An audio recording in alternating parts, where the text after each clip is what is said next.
Hey YouTube, it's Shaker here, and we're bringing you another one. I'm a digital artist who likes to watch movies with the people, and today we're about to review Season 2, Episode 8 of Severance. And look, usually I got a whole speech and all that. We're just going to get right on into it, and guess what? Guess what I got today? Buttons. If you have not already, don't forget to like, subscribe, push that notification button, because we're going to keep bringing this stuff to you. So, if you're new here, I'm about to give my overall feeling, and then we're going to get into the spoiler review. So, let me go into my non-spoiler area. It's 3 o'clock in the morning right now. Look, I got the coffee girl button. It's not coffee, it's just water. It's just water. But, overall feeling, it's a very cold, but kind of cool. You see how I did that? I'm a rapper. Yeah, it's cold. You're like, where are they? Where are they? But at the same time, you're kind of like, this is a vibe. And I mean, I always kind of like Harmony Cobel, but like, I'm really starting to like her quite a bit.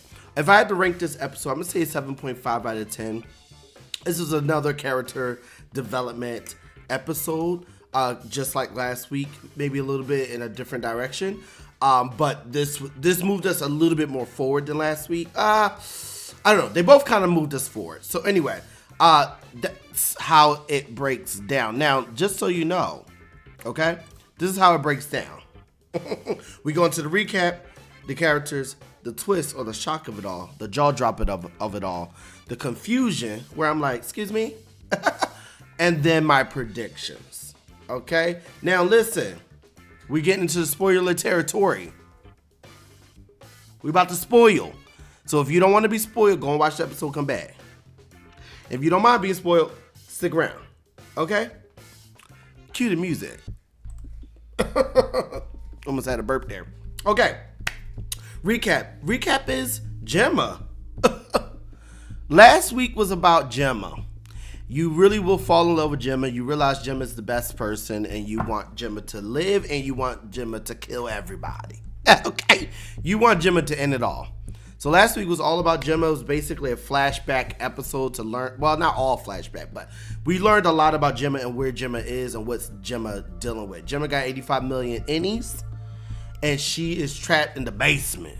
What the R. Kelly is going on?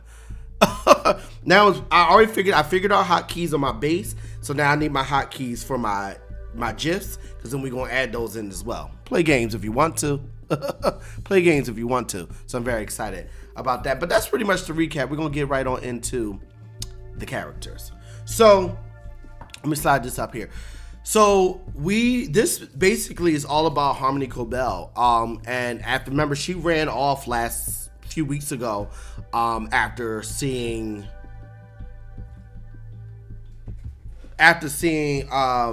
Helena and that dude who we don't know who that dude was. Some are saying that's her husband or a clone of her husband. We don't know. We don't really know what's going on. But we see her, and she's at this small town called Salt's Neck. It's giving, neck of the woods. Is giving, don't live in that town or you'll die. Like, it's kind of terrifying. And while she's driving, she's constantly getting, okay, buttons, you better work. She's constantly getting a phone call from Devon.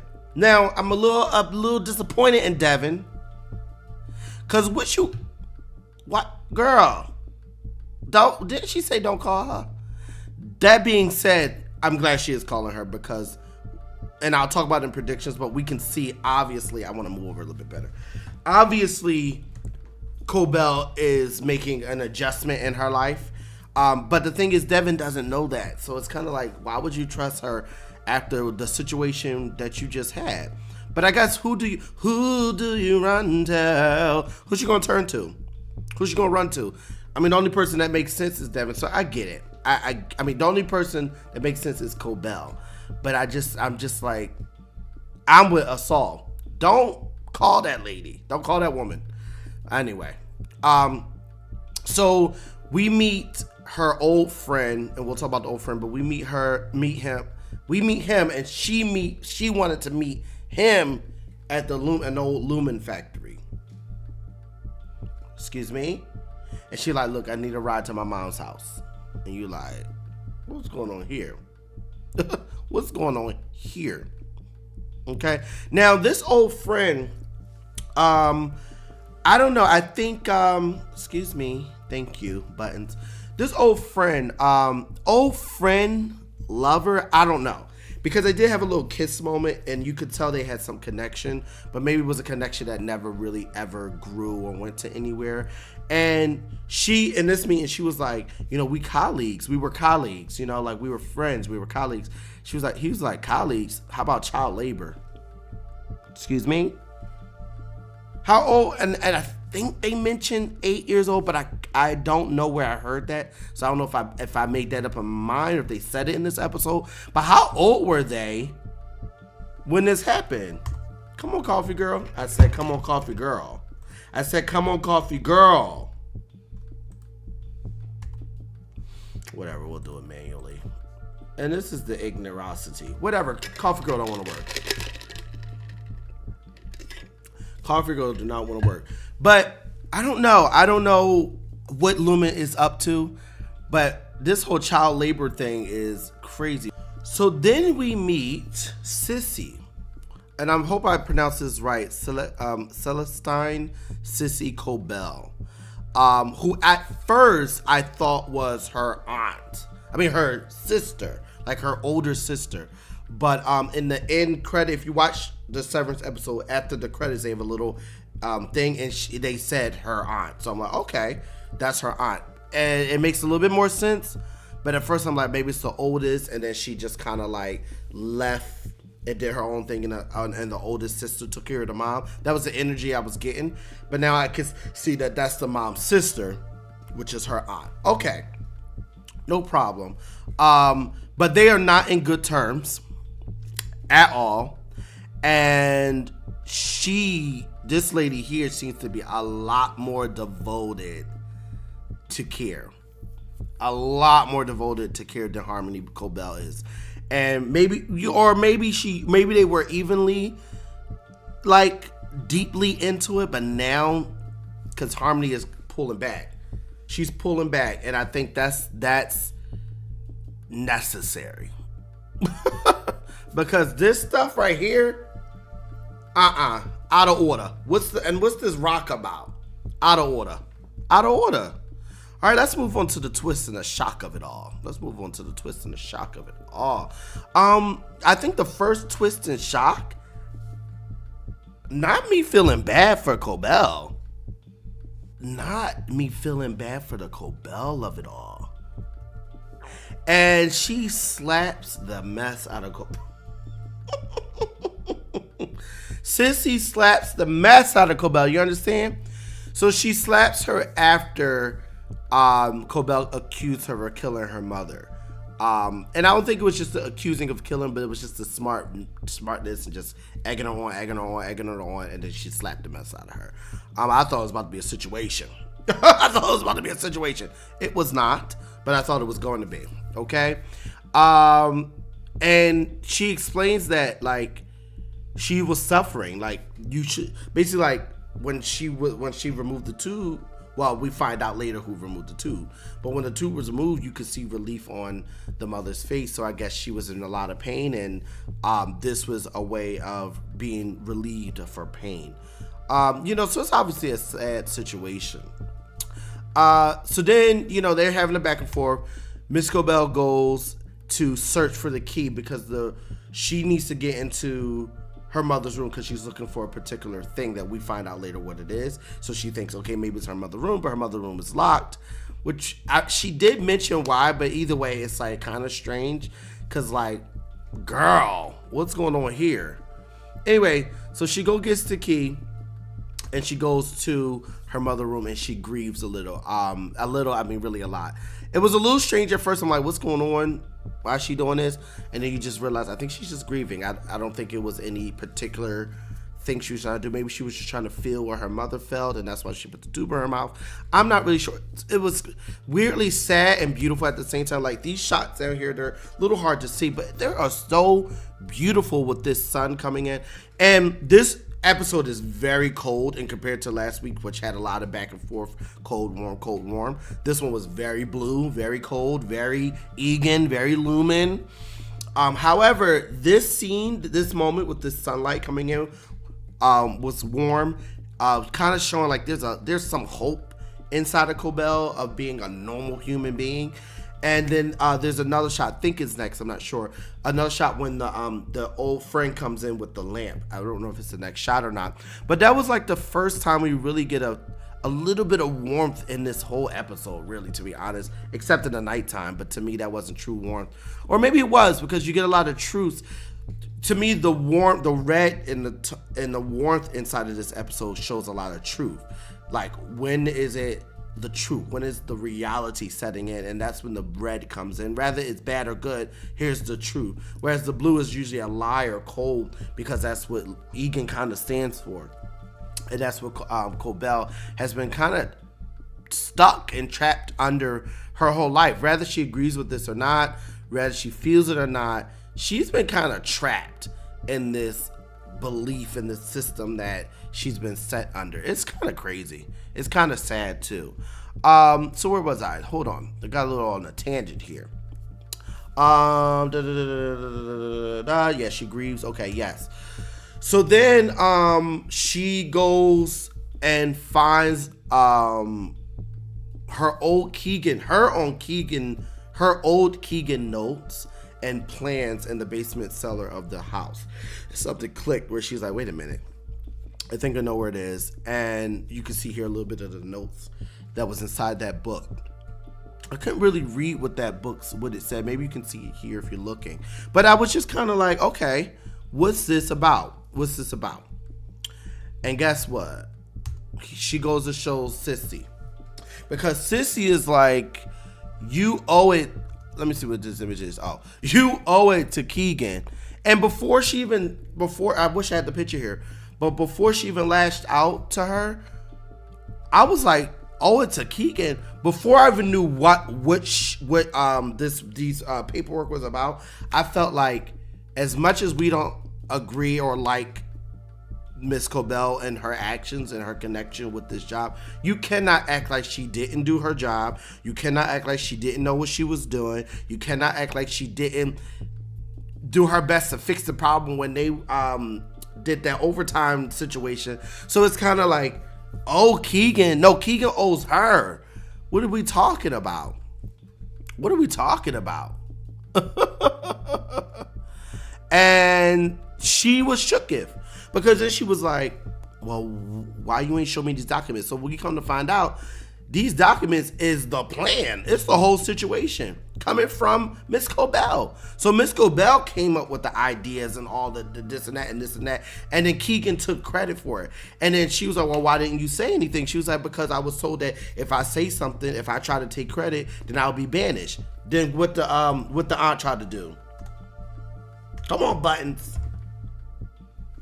She tried to burn the papers. And I knew she was going to do it because the way she was holding it. And I'm like, she jealous. But you know what? Okay, I think there's a little bit of jealousy, a little bit of anger, a little bit of frustration. But I think there's a teeny bit of protection. Only because when she said, if they found out, if I took any credit for it, they would banish me. And then she tried to burn it. So to me, it's like either she's just crazy and evil, which she seems to be, or she was trying to protect her, kind of like, if I burn it, you can't expose yourself, which means you can't be banished. But I'm like, girl, she already banished. So maybe it's not. I'm trying to make a good out of this. But I mean, is there any love there? I don't know. I really, really, really don't know. But anyway, she tried to burn it, which I found to be so disrespectful, because here she is on her wit's end. She's at the edge. And then you try to destroy the little bit of truth in her life. It's just craziness to me. So yeah, they obviously had a little bit of a spatting out. And she said, right when she was trying to burn, she said, I hope you die the way she did. Dang. I was like, dang. But then Sissy reveals to her that it wasn't her who pulled tried to remove the tube. It was actually her mother herself who removed the tube. And she's like, I don't believe you. Of course she's not gonna believe her, but deep down she believes her. I don't think Sissy has any reason to lie about that at all. Come on, button, work. I don't know why Coffee Girl not working, but sorry y'all, no Coffee Girl today. Sorry, the voice is raspy. It's 3:30 in the morning. I should be sleeping, but anyway. Okay, let's move on to confusion. Oh yes. So that's the image I was talking about. See that one there, with that warm light, just a little bit of truth, a little bit of innocence, a little bit of realness coming from the friend, and this connection, just little bit of connection that somehow still lit after all these years and all this time and all this coldness. There's still some warmth between the relationship. I find it to be beautiful because it's a very cold episode and we get a teeny bit of warmth. And back to the warmth, even with the fire, as bad as that was, what she was about to do, at least it was honest. At least it was truthful. You know, it was crazy that you're about to burn this book of notes, but at least there was some realness there and not this cold shell of emotions. So I just wanted to bring that up for this episode, that warmth is something that's kind of being shown throughout the whole episode. Throughout little key moments of the episode. Even if you think about when they went down into the cellar to find the book, there was a warm tone there. It was dark, right? Because it's just candlelight, but at least it was warm. So, and then there was some truth in the cellar. So they're amazing. This whole design is just absolutely delicious. But according to the friend, he said Cobel's mother hated Lumen. So then you're kind of like, what's this about? Like, is it that? Like, was she suffer? Because all right, I'm gonna go to the next slide here. You can see not just her, but a lot of people in this town are sickly and frail and kind of dying away. So what I'm wondering is it just that Lumen kind of left them high and dry and went to a whole nother location, taking all the resources, draining them for what they were, and not providing anything into the land or the people? I mean, and then her mom suffered similar to this woman here. Wait a minute.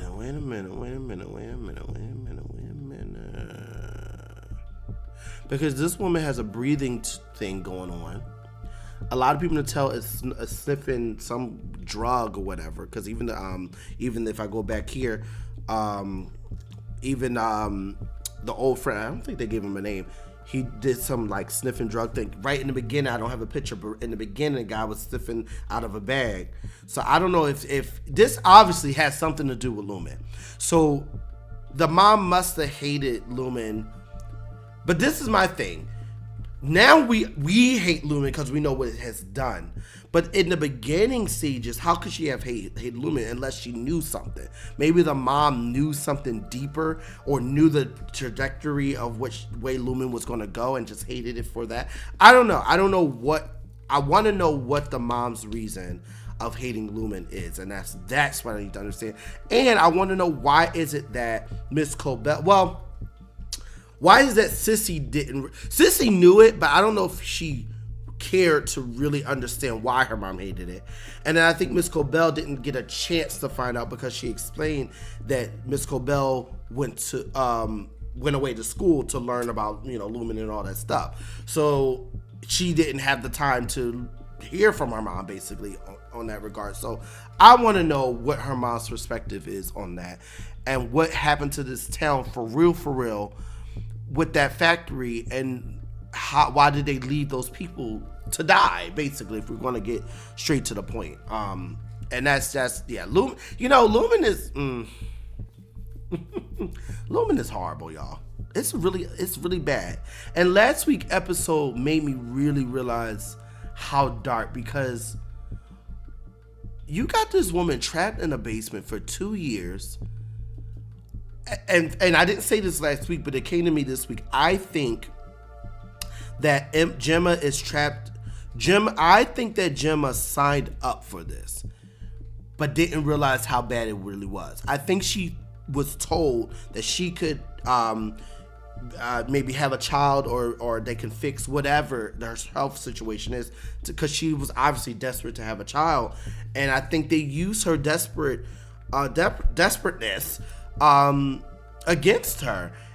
I mean, I don't know, but that's just my feeling. And I think she signed up knowing what she was going to get into without really realizing how deep the rabbit hole goes. And now she's trapped. That's why she was trying to escape, even though she knows she's there. It's not like she don't know she's there. So I don't know. Anyway, but same thing. What's going on where Cobel's mom is kind of like, what's up? I don't know. Okay, let's continue.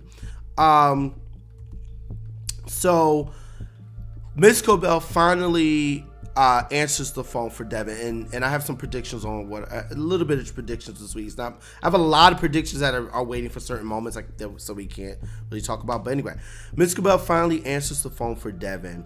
So she learns that Mark has been integrated, and she's like, "Is he dead? Because did she kill him over? Because she like killing people when I'm talking about assault. She like killing people when we do the integration."